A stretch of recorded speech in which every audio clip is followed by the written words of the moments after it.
श्री शिवाय नमस्तुभ्यम। हर हर महादेव। जय श्री कृष्णा। राधे राधे।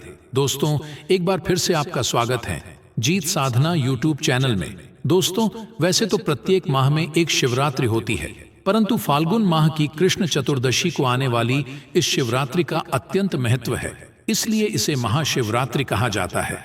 वास्तव में महाशिवरात्रि भगवान भोलेनाथ की आराधना का ही पर्व है, जब धर्म प्रेमी लोग महादेव का विधि विधान के साथ पूजन अर्चन करते हैं और उनसे आशीर्वाद प्राप्त करते हैं। इस दिन शिव मंदिरों में बड़ी संख्या में भक्त की भीड़ उमड़ती है, जो शिव के दर्शन पूजन कर खुद को सौभाग्यशाली मानती है। दोस्तों, महाशिवरात्रि पर चूकना मत भूलना मत। इस दिन यह काम तो सबको ही करना है। दोस्तों, स्वागत है। हे भोले बाबा, आपके इस वीडियो को जो भी सच्चे दिल से लाइक और आपके इस चैनल को सब्सक्राइब करे, उसके जीवन में कभी भी दुख दर्द मत आने देना। उसकी पीड़ा, दुख दर्द, गरीबी, निर्धनता को दूर कर देना। दोस्तों, महाशिवरात्रि पर गलती से भी ऐसे व्रत कभी मत रखना। और दोस्तों, महाशिवरात्रि पर यह 4 गलती भूलकर भी मत करना, नहीं तो पूरी जिंदगी बर्बाद रहोगे। भगवान भोलेनाथ हमेशा हमेशा के लिए रूठ सकते हैं। इन बातों को नजरअंदाज बिल्कुल भी ना करें। दोस्तों, महाशिवरात्रि किसी भी शुभ मुहूर्त में पड़े, लेकिन आप ये गलती कभी मत करना। महाशिवरात्रि के दिन खास तौर से व्रत रखते समय इस बात का ध्यान आपको होना चाहिए। शिवरात्रि के दिन ये 4 गलती मत करना, आपको भारी पड़ सकता है। इस दिन भगवान भोलेनाथ और माता पार्वती जी की पूजा शुभ काल के दौरान ही करना चाहिए। दोस्तों, ऐसे में हम यह जानते हैं कि शिवरात्रि पर क्या गलतियां नहीं करना चाहिए जिससे भगवान भोलेनाथ क्रोधित ना हो। तो चलिए जानते हैं। दोस्तों, शिवरात्रि के दिन क्या करें। महाशिवरात्रि के दिन व्रत करें और सुबह जल्दी उठें, स्नान करें और साफ सुथरे कपड़े पहने। शुभ काल में मंदिर जाकर भगवान भोलेनाथ जी को जल और दूध चढ़ाएं। इस दिन भगवान भोलेनाथ जी का ध्यान करें। ओम नमः शिवाय का जाप अवश्य करें। इस दिन आपको भोजन ग्रहण नहीं करना है, इसीलिए अगर आपने व्रत किया है तो सिर्फ फल खाकर ही व्रत पूरा करें और दूसरे दिन व्रत छोड़ें। अगर आपसे नहीं हो पा रहा तो आप एक समय में भोजन कर सकते हैं। दोस्तों, वीडियो आगे शुरू करें इससे पहले वीडियो को लाइक अवश्य कर दें और कमेंट बॉक्स में जय भोलेनाथ अवश्य लिख दें, जिससे कि भगवान भोलेनाथ जी का आशीर्वाद आपको सीधे प्राप्त हो सके। दोस्तों, सच्चे दिल से इस नियम को मानने वाला व्यक्ति भगवान भोलेनाथ जी को बहुत ही प्रिय होता है। दोस्तों, अब बात करते हैं महाशिवरात्रि के अवसर पर आपको क्या गलती नहीं करना चाहिए जिससे भगवान भोलेनाथ क्रोधित ना हो। दोस्तों, चाहे कुछ भी हो जाए, महाशिवरात्रि के दिन मांस मदिरा का सेवन गलती से भी मत करना, नहीं तो आपके साथ कुछ भी हो सकता है। और महाशिवरात्रि के दिन देर तक कभी ना सोए। दोस्तों, इससे आपका भाग्य बिगड़ सकता है, भगवान भोलेनाथ रूठ सकते हैं। महाशिवरात्रि के दिन दाल, चावल या गेहूं से बने पकवान नहीं खाना चाहिए। इस दिन आप सिर्फ फल, दूध, चाय और कॉफी ले सकते हैं। अगर आप भगवान भोलेनाथ जी को प्रसन्न करना चाहते हैं तो इस दिन काले कपड़े भूलकर भी मत पहनना। इस दिन जितना ज्यादा हो सके भगवा रंग, यह लाल रंग का ही कपड़ा पहने, बहुत ही शुभ और मंगलकारी माना जाएगा। इस दिन गलती से भी पति पत्नी शारीरिक संबंध भूलकर भी ना बनाए, अन्यथा भगवान भोलेनाथ के क्रोध का सामना आपको करना पड़ेगा। इस दिन जितना ज्यादा हो सके दान पूर्ण करें। अगर भगवान भोलेनाथ को अगर खुश करना है तो यह बात गांठ बांध ले। दोस्तों, ये पाप कभी मत करना। महाशिवरात्रि के पावन अवसर पर शिवलिंग पर भूल कर भी यह चीजें मत चढ़ाना, नहीं तो जिंदगी भर आपको किसी बड़ी परेशानी का आपको सामना करना पार सकता है। और दोस्तों, आपका व्रत टूट भी सकता है, क्योंकि इससे भगवान भोलेनाथ अत्यंत क्रोधित हो सकते हैं। जान लीजिए, नहीं तो आपके व्रत रखने का कोई भी फायदा नहीं है। तो चलिए जानते हैं। दोस्तों, नंबर 1, तुलसी। पौराणिक कथाओं के मुताबिक तुलसी को माता लक्ष्मी जी का स्वरूप माना जाता है। माता लक्ष्मी जी भगवान विष्णु जी की अर्धांगिनी है। भगवान विष्णु शालिग्राम की पूजा में ही तुलसी का प्रयोग किया जाता है। ऐसे में शिवलिंग पर तुलसी का प्रयोग वर्जित है। यह आपको पाप का भागीदार बना सकता है, इसलिए भूलकर भी ऐसा अनर्थ कभी मत करना। दोस्तों, सिंदूर एक प्रकार से श्रृंगार की वस्तु है जो सभी देवियों को चढ़ाया जाता है, परंतु भगवान भोलेनाथ बैरागी है और वह महाकाल है, इसीलिए उन्हें सिंदूर नहीं चढ़ाया जाता है। ऐसा पाप आप कभी मत करना। और शिवरात्रि के पावन अवसर पर जितना ज्यादा हो सके आपको भगवा रंग पहनना चाहिए। भगवान भोलेनाथ अति प्रसन्न होते हैं, इस दिन काले कपड़े पहनने से बचना चाहिए और भगवान भोलेनाथ के मंदिर में काले वस्त्र पहनकर कभी प्रवेश न करें। दोस्तों, हल्दी सभी देवी देवताओं की पूजा में हल्दी का उपयोग किया जाता है, लेकिन कुछ का मानना है कि काल के देवता भगवान भोलेनाथ जी को अर्पित नहीं करना चाहिए, क्योंकि हल्दी सौभाग्य का प्रतीक है और केतकी के फूल, पौराणिक कथाओं के मुताबिक केतकी के फूल भी शिवलिंग पर नहीं चढ़ाना चाहिए, क्योंकि एक बार केतकी के फूल भगवान ब्रह्मा के झूठ में साथ दिया था। ये बात जानकर भगवान भोलेनाथ ने क्रोध में आकर केतकी के फूल को श्राप दे दिया।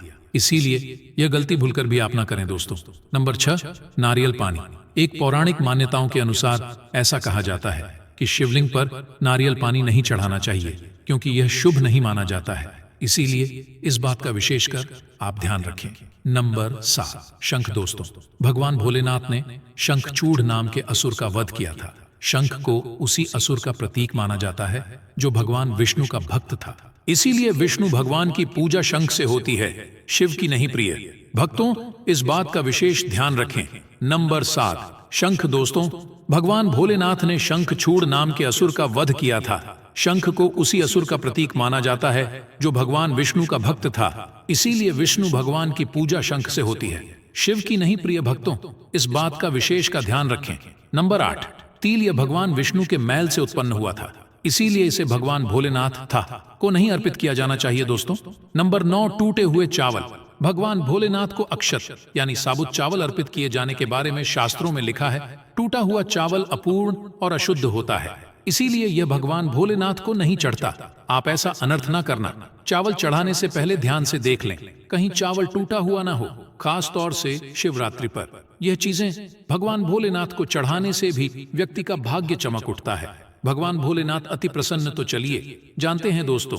नंबर 11, गंगा जल। भगवान विष्णु के चरणों से निकला और भगवान भोलेनाथ की जटा से धरती पर उतरी है, इसीलिए सभी नदियों में गंगा परम पवित्र गंगा जल से भगवान भोलेनाथ का अभिषेक करने से मानसिक शांति और सुख की प्राप्ति होती है दोस्तों।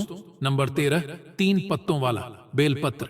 3 पत्तों वाला बेलपत्र जो कटा फटा नहीं हो, ऐसा भगवान भोलेनाथ को चढ़ाएं।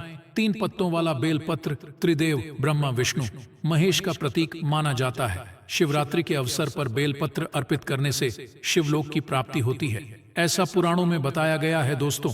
नंबर 14, धतूरे का फूल। धतूरे के फल के समान धतूरे का फूल भी भगवान भोलेनाथ को प्रिय है। इसका कारण यह है कि यह सफेद होता है और औषधि कारणों से गुणकारी होता है। मानसिक शांति के लिए धतूरे के पुष्प को शिवलिंग पर अर्पित करें दोस्तों। नंबर 15, चांदी के नाग नागिन के जोड़े कि ग्रहों के अशुभ प्रभाव के कारण घर में सुख शांति की कमी और आर्थिक परेशानियों को दूर करने के लिए महाशिवरात्रि के अवसर पर भगवान भोलेनाथ को नाग नागिन के जोड़े समर्पित करें।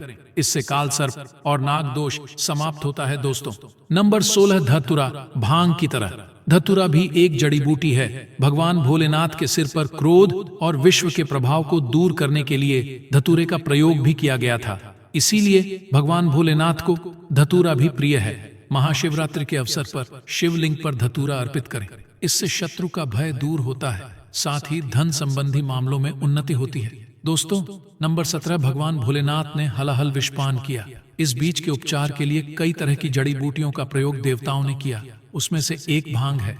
इसीलिए भगवान भोलेनाथ को भांग अत्यंत प्रिय है और शिवरात्रि के अवसर पर भांग के पत्ते को पीसकर दूध या जल में घोलकर भगवान भोलेनाथ का अभिषेक करें तो रोगों से मुक्ति मिलती है दोस्तों। अब बात करते हैं कि आपको महाशिवरात्रि व्रत में क्या खाना। देखिए दोस्तों, शिव पुराण के अनुसार माना जाता है कि महाशिवरात्रि पर व्रतधारी को धतूरा खा लेना चाहिए। भले ही आप थोड़ा सा खाएं, लेकिन जरूर खाएं, इससे व्रत पूरा हो जाता है। इस दिन भाग खाने से संपूर्ण फलों की प्राप्ति हो जाती है। अगर आप नहीं खाते हैं तो इसे थोड़ा बहुत चखले, नहीं तो आपका व्रत अधूरा माना जाएगा दोस्तों। महाशिवरात्रि के पावन पर्व पर भगवान भोलेनाथ और मां पार्वती की कृपा प्राप्त करने के लिए सभी बातों का विशेष ध्यान रखें, जिससे आपको व्रत और पूजा का पूर्ण फल प्राप्त हो और भगवान शिव और मां पार्वती की आपको कृपा मिल सके। बहुत सारी चीजें इस दिन के व्रत में ऐसी होती हैं जो आपको नहीं खानी चाहिए, और एक चीज ऐसी है जो महाशिवरात्रि के दिन जरूर खानी चाहिए, ताकि आपको इस व्रत का संपूर्ण फल मिले।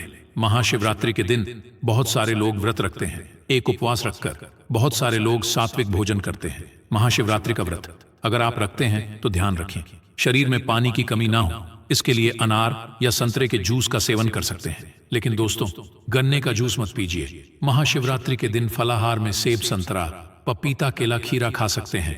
इस दिन नमक नहीं खाना चाहिए। आलू का प्रयोग कर सकते हैं, पर काला नमक यानी ब्लैक सॉल्ट को मत कहिए। भूल कर भी चावल, रोटी यानी अनाज का प्रयोग मत कीजिएगा। आप गेहूं तो एक बार खा भी सकते हैं, पर चावल मत खाइएगा।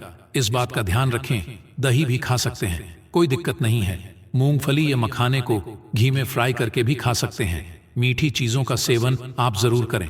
गाजर, लौकी की खीर, साबूदाने की खिचड़ी आप खा सकती हैं। इस दिन संगीत, कुत्तम, कुलमदीरा, मांस भूलकर भी मत खाएं, वरना आपके व्रत का फल आपको कुछ भी नहीं मिलेगा। इन चीजों का आपको ध्यान रखना है, नहीं तो आप पाप के भागीदार हो सकते हैं। महाशिवरात्रि पर व्रतधारी को खाने पीने की चीजें दूसरों को मिल बांटकर खानी चाहिए, शेयर करनी चाहिए। महाशिवरात्रि के दिन आप दूध का सेवन कर सकते हैं, लेकिन केवल दूध नहीं, उसमें 2-4 चीनी के दाने डालकर ही सेवन कीजिएगा। केवल दूध कभी भी नहीं पीना चाहिए। दोस्तों, भगवान शिव को ओगदेड़ और भोलेनाथ भी कहा जाता है, लेकिन शिव जितने भोले और आसानी से प्रसन्न होने वाले हैं, उनका गुस्सा भी उतना ही प्रलयंकारी है। कहते हैं कि जिस दिन शिव ने अपनी तीसरी आंख खोल दी, उसी दिन दुनिया का अंत निश्चित है। दोस्तों, पौराणिक मान्यता के अनुसार जो व्यक्ति वर्ष भर कोई व्रत उपवास नहीं रखता है और वह मात्र महाशिवरात्रि का व्रत रखता है, तो उसे पूरे वर्ष के व्रतों का पुण्य प्राप्त हो जाता है। शिवरात्रि पर 4 प्रहर की पूजा अत्यंत फलदायी होती है। शिवरात्रि पर 4 प्रहर की पूजा से सभी प्रकार की कामनाएं पूर्ण होती हैं। अगर दोस्तों किसी को संतान प्राप्ति की मनोकामना हो तो आप यह उपाय अवश्य करें। 100% आपको संतान की प्राप्ति होगी। शिवरात्रि के दिन आटे से 11 शिवलिंग बनाएं व 11 बार इनका जलाभिषेक करें। इस उपाय से संतान प्राप्ति के योग बनते हैं। अगर दोस्तों आपकी कोई मनोकामना हो तो शिवरात्रि पर 21 बिल पत्रों पर चंदन से यूएम नमः शिवाय लिखकर शिवलिंग पर चढ़ाएं। इससे इच्छाएं पूरी हो सकती हैं। तो दोस्तों, आपको यह वीडियो कैसा लगा हमें कमेंट में जरूर बताएं। इस वीडियो को लाइक करें, अपने दोस्तों के साथ शेयर करें और हमें सब्सक्राइब करना ना भूलें। मिलते हैं नेक्स्ट वीडियो में। धन्यवाद।